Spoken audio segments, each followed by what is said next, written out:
There are years when anime just feels special. 2025 was one of those years. Every season had something that made us go, whoa! Stories that hit deep, animation that defied logic, and moments that stayed long after the credits rolled. I know just choosing 10 sounds wild, but here we are. Get ready, we're looking at the top 10 best anime of 2025, and it's stacked.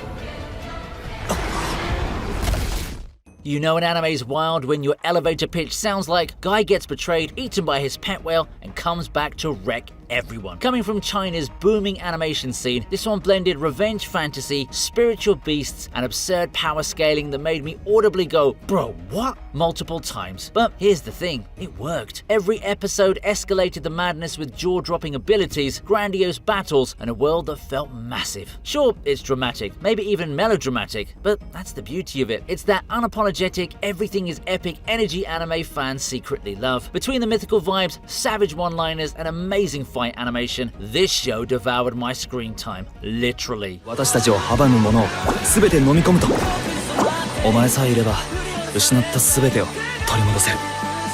行こう、私と一緒に天下一に上り詰めよう。信じるわ、宇宙人。自分も幽霊信じます。Aliens, ghosts, psychic battles, romance, chaos, that's Dan-da-Dan. Season 1 already felt like a sugar rush. Season 2, that was an entire bakery explosion. Every episode is pure creative insanity. One moment you're getting all emotional just because Gigi wants to be friends with a monster, and soon you see a punk rock exorcism. Half the time I find myself yelling, what's going on? But that's what makes everything that is this show. The chemistry between Momo and Okarun continues to be the chaotic glue holding this supernatural circus together. The animation, still nuts. The comedy, still gold. And the emotional beats, mwah. Dan-da-Dan didn't just double down, it multiplied by infinity and broke the calculator. Easily one of the most entertaining anime rides of the year.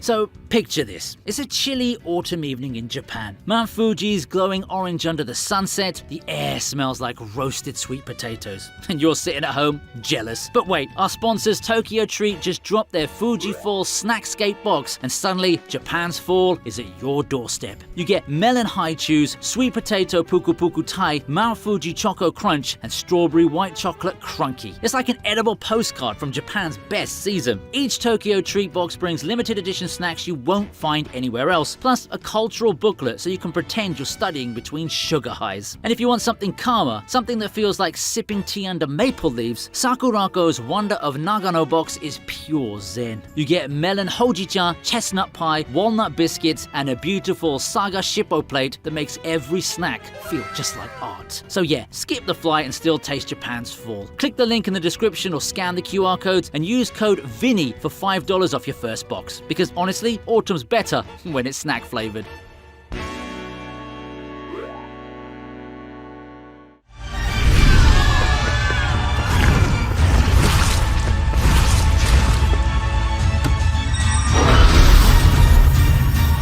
What do you get when you mix Sherlock Holmes, Cthulhu, and a dash of Full Metal Alchemist? You get Lord of Mysteries, an intoxicating blend of mystery, magic, and madness. This Chinese animation hit different. Set in a Victorian-inspired world brimming with fog, secret societies, and sanity-shattering powers, it managed to feel both classy and horrifying. Yeah, I know it has pacing issues, but the art direction was stunning. Elegant one minute, otherworldly nightmare the next. And the protagonist, charismatic yet unpredictable, pulling you deeper into the web of intrigue every episode. Lord of Mysteries didn't rely on loud action to grab attention, it seduced you with its quiet brilliance. A spellbinding hidden gem that deserves way more love than it got.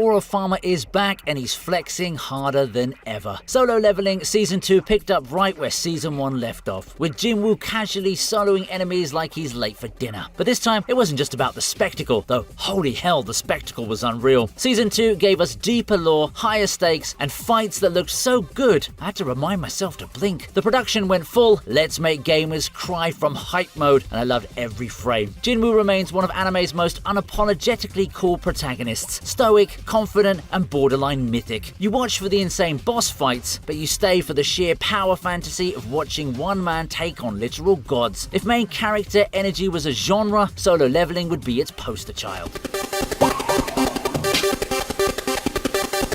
俺は成長し続けられるから。何でも言ってよ。お手伝いぶちかますし、私。互いの頭脳が合わせればたどり着ける。そこに全ての謎の源がある。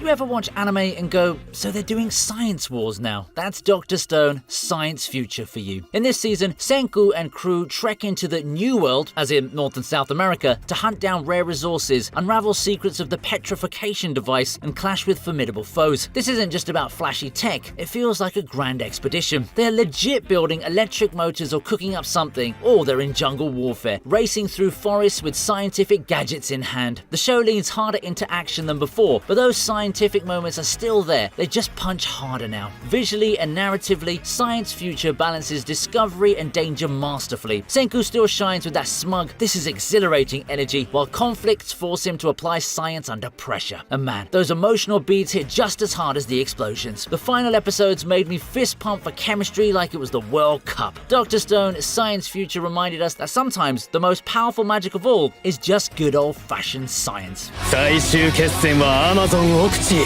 ストーンサンクチュアリそそるぜこれは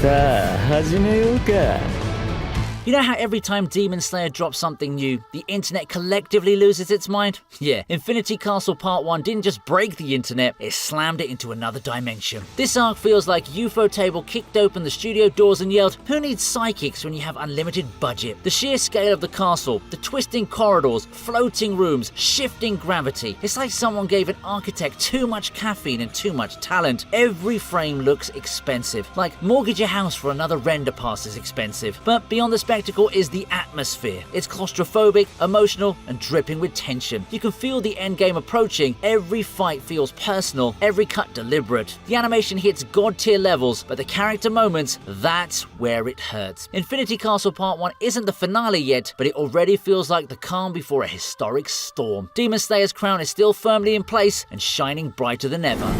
宴の時間だ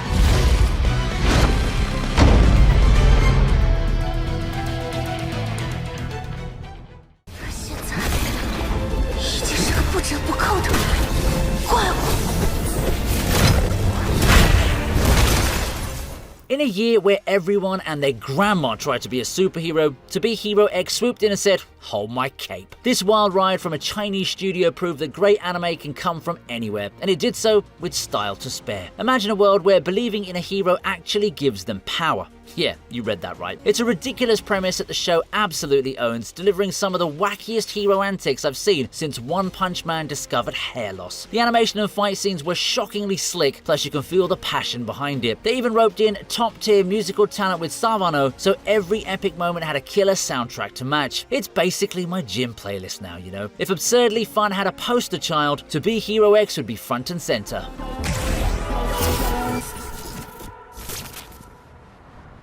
風が強く吹き荒れていた。人は明滅するのだ。私の灯火が消えようとも、灯火を受けた誰かが照らす。 There's something heartbreakingly beautiful about watching My Hero Academia reach its final season. Kind of ending that makes you sit back and go, damn. We really grew up with these kids. After years of build-up, heartbreaks, and explosions of quirks, 2025 finally gave us the payoff we'd been waiting for, and it delivered. The animation, peak bones. Every frame feels like it's screaming, "We're going out with a bang," literally. It's the culmination of two ideologies clashing, hope versus hatred, with the weight of every season behind it. The writing finally hits that emotional high note too. Characters we've seen since day one get their moments, and the pacing keeps you hooked without wasting a single second. It's closure done right. My Hero Academia's final season reminded everyone why it defined a generation of shonen fans, not by being perfect, but by ending with heart, fire, and the kind of catharsis only anime can pull off. When that final theme swirls and the dust settles, it hits you. We didn't just watch heroes grow, we grew with them. And maybe that's the real quirk of this story.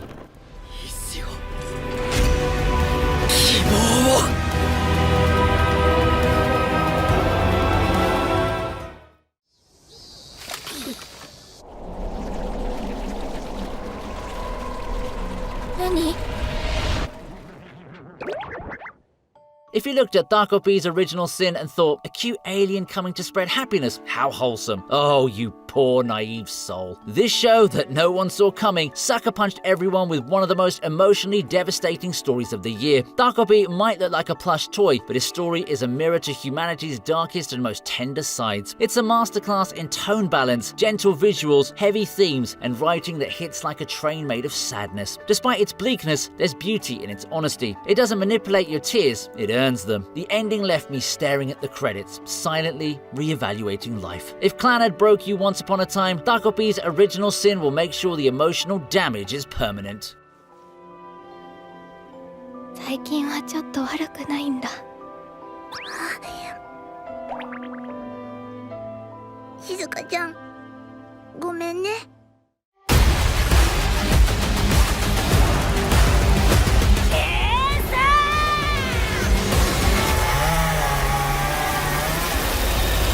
And at number 1, surprise, surprise, Chainsaw Man Rezehen chainsawed through the competition and claims the throne. Mappa once again reminded the world that they can animate literal chaos and somehow make it look like fine art. Rezehen was everything we loved about Chainsaw Man. Brutal fights, twisted humor, and uncomfortably relatable characters, wrapped in the tenderest love story you didn't expect from a show about a guy with a chainsaw for a face. I don't know if this is a controversial take, but honestly, this is the best animated shonen movie I've watched. Yes, even better than the Demon Slayer movies. It's loud, it's tragic, it's romantic in the most Chainsaw Man way possible. Messy, explosive, and unforgettable. By the end, I was left sitting there thinking, damn, they really did it.